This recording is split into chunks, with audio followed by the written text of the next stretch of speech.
Whilst as a child, I believe that I was shown the treacle mines in Wem, but I certainly do recall there being coal mines in St Martin's near Oswestry, and remember very well the Cranville pit in Telford. I also recall the construction of Telford and not realising that the massive quantities of black soil being removed were actually open cast mining, preparing the land for the new town, especially around what is now the centre and along the M54. Or at least I don't recall the significance of mining remediation and coal reclamation in supporting the new town's development. Indeed, I also recall minibuses full of miners on the A5 between the East Shropshire and South Staffordshire. That is Cannock pits. There are in fact 4 coalfields in Shropshire: the Denby field, which stretched from Chirk to below Oswestry; the Shrewsbury field, which included the towns of Shrewsbury, Hanwood, Cruckmeal,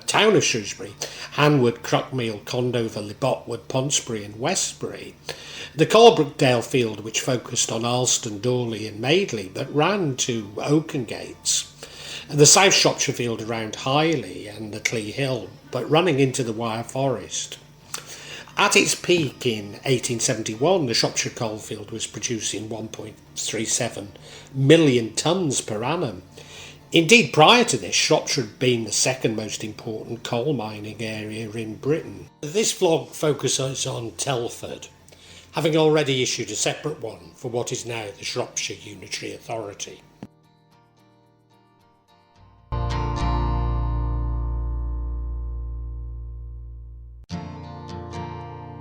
The Coalbrookdale coalfield extends from Broseley in the south towards the boundary fault, which runs eastwards from the Reek into Lillishall. During the late 16th and early 17th centuries, the Coalbrookdale coalfield was producing 95% of the coal in the Shropshire area and one of the most important British coalfields. Some coal was being used at the Roman city of Veracomnium or Wroxeter to fire the central heating system and the baths. But the earliest surviving documented exploitation is in 1250, when Philip de Bethnal granted the monks of Buildwas free access over his estate for the conveyance of coal, stone and timber. In 1312, the Prior of Wenlock granted a licence to Walter de Coalbrook for the digging of coals at the Brockleys on payment of 6 shillings a year. During the later medieval period, local limestone was being quarried and used both as building material and in the manufacture of lime. Outcrop coal was being extracted and in some instances already transported by barge along the Severn to more direct customers. In Shrewsbury, coal was offloaded at Berwick Wharf and the Shrewsbury Canal Basin, which is situated where the station car park is now.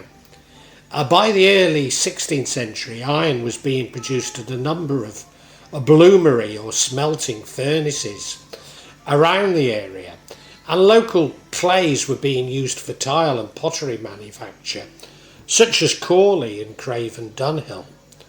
Although some underground working from tunnels cut into the hillside, was taking place.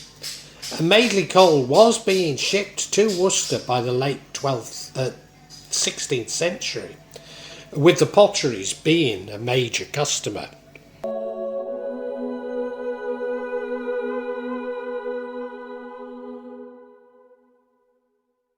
Sir Basil Brooke was making steel by the cementation process at Coalbrookdale in the early 17th century.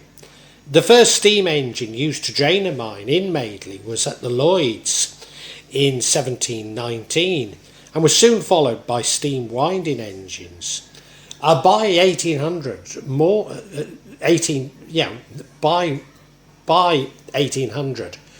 than 100 were in use. His mines beneath the Madeley Bank were the most productive in Shropshire, producing over 30,000 tonnes of coal per year. He's credited as being the developer of the long wall method of working.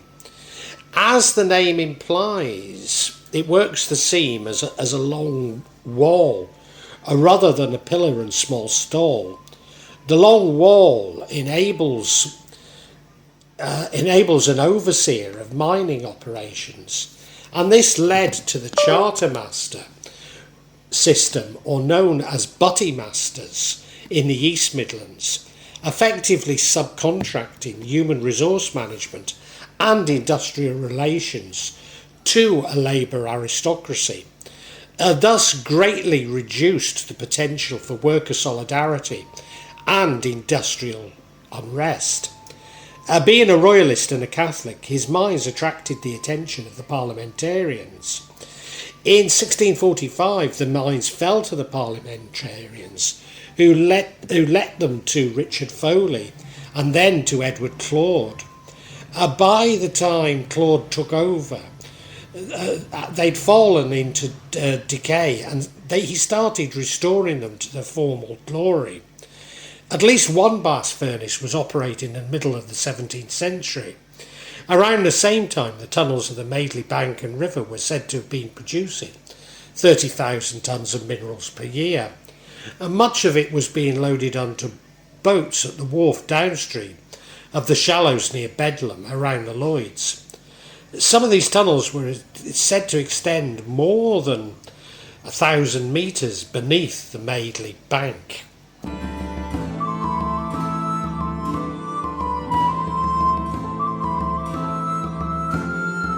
Consolidation was apparent, so that from the 1750s into the hands of companies run by a small number of powerful families.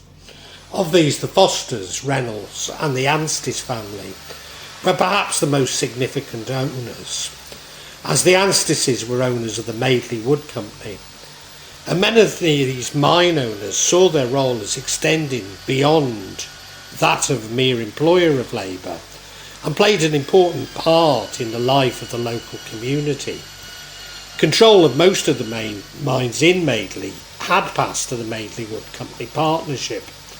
Amongst these early mines were Paddock Pits and New Barn Pits to the north of Madeley, and Footrid and Holland's Foot Roads to the south. At its peak, the Madeley Wood Company employed about 1,000 people, of whom 700 worked at the pits of coal, ironstone and clay, while 300 were engaged in the blast furnaces and brickworks, or on the family estates. Madeley town developed considerably during this time, and was almost wholly dependent on the company. By 1896, the Coalbrookdale coalfield had over 80 mines operating in the district. In addition to some coal also being worked, there was bands of fireclay. Some fireclay was of such quality that it was used in the manufacture of pottery and clay tobacco pipes. Over the years, there were around 500 pits in the coalfield, including 60 in Broseley, 33 in Madeley, 128 in Dawley, 92 in Lawley, and 173 in the Oakengates area. The coal seams dips to the east from Madeley, and by 1800 new sinkings at Blisthill, Brickley, Kiln, Leeso and the Meadows were reaching depths of 200 metres. Pits were sunk at Shaw's 1810, Hills Lane 1820s and Halesfield to a depth of over 300 metres during the 1830s. From the 1840s, 17 shafts were sunk by James Foster's Madeley Court Company in the north and east of the parish. These pits worked both coal and ironstone, and some also worked fireclay, red clay and shell for brickmaking. The last mine to be opened in Madeley was Kemberton in 1864, and it was also the last to be closed in 1967. Small pits at Rough Park and Woodside worked mainly coal with some clay. There were extensive shallow pits around the woodlands on Madeley Bank, working brick and tile clays. Mining was already declining during the latter part of the 19th century, and many mines were already worked out and beginning to close by the early part of the 20th. Deep mining had peaked by the mid-19th century, with the last deep coal mine closing in 1967 with Madeley Wood. Open cast mining on a large coordinated scale began during the middle part of the 20th century and continues today. Open cast mining had been more prevalent in the western edge of the coalfield, around Lawley, Little Renrook and north of the River Severn at Ironbridge. Open cast mining had operated in tandem with land reclamation associated with the development of Telford New Town, begun in the 1960s. Current open cast activity is restricted to the southern part of the coalfield near Broseley, where coal is recovered with fire clay. Open cast resources are today largely depleted, with only a few potential sites remaining, notably Huntingdon Lane.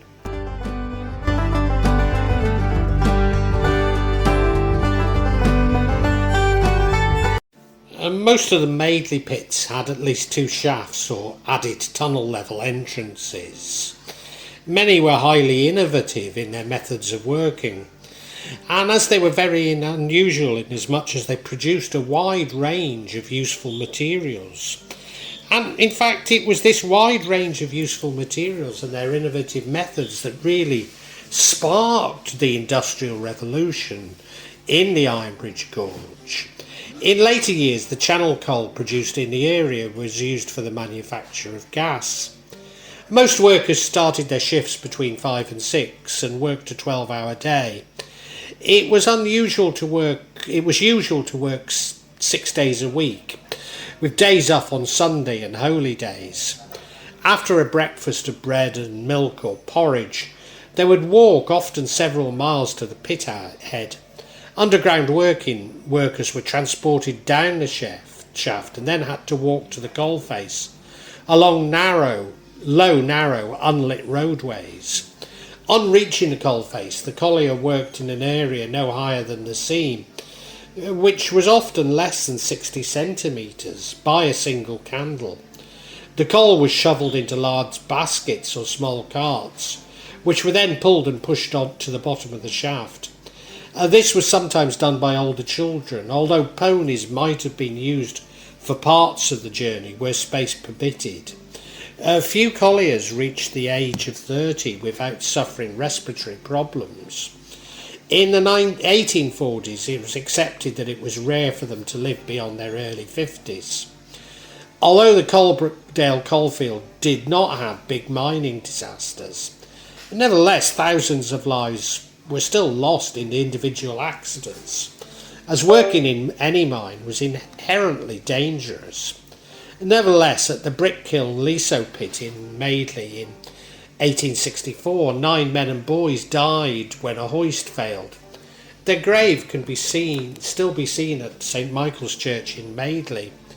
There was also an incident at Kemberton pit in Madeley in 1910, when a cage rope broke, sending 11 men to their deaths. In the mid-19th century, a collier might earn around 25 shillings a week, that's about $1.50.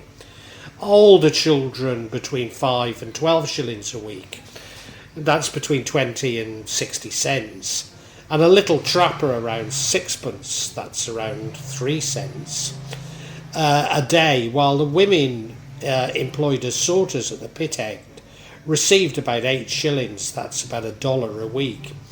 Many mines were believed to be the haunt of hobgoblins, and their evil reputation was sustained by those in charge to ensure diligent work.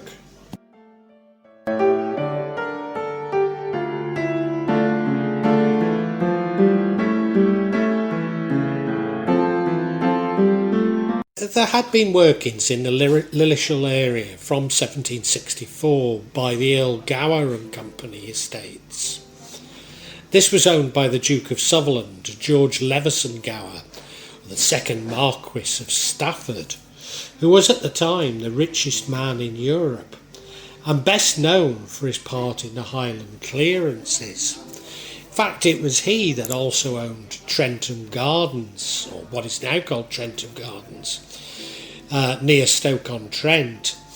In 1802, the Marquis of Stafford and Company was dissolved and replaced by the Lillishall Company. The Lillishall Company was based in Oakengates. The Lillishall Company's operations included mechanical engineering, coal mining, iron and steel making, and brickworks. The company sank its first deep mine at Waxhall Barracks in 1818, and another, the Freehold Pit, at about the same time. The Muxton Bridge Pit was opened in 1840. There were 400 acres of coal pits and waste tips in the area in the 1840s. Their production was running at some 100,000 tonnes of coal a year, with 50,000 tonnes of iron ore. In 1896, the Lillishall Company had 239 men underground. The first shaft for deep mining was sunk in 1864, the Grains, although it was originally called the Albert and Alexander, and the mine continued production until 1951, when it was redesignated as a pumping and ventilation station for the nearby Granville mine, to which it was connected by an underground road. By 1860, the Granville pit had been sunk, and his operations began in 1864. The Grange Colliery, along with the Granville, the Muxton Bridge, Woodhouse and Stafford, became one of the four collieries known as the Deepside Mines.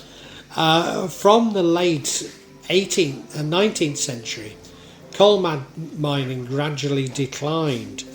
The Waxhall Barracks Colliery ceased production in 1900, and the Muxton Bridge soon after that. The Freehold Colliery closed in 1928, and only the Grange and Granville collieries survived until nationalisation in 1947. So extensive were the workings of these two pits that they're said to have been undermining Lillishall Abbey. In 1951, the two were connected underground, and from 1952, the Grange served mainly to ventilate the Granville. The Granville had been providing coal for the Ironbridge power station, but in 1979, the Granville Colliery, which employed 560 men, was closed.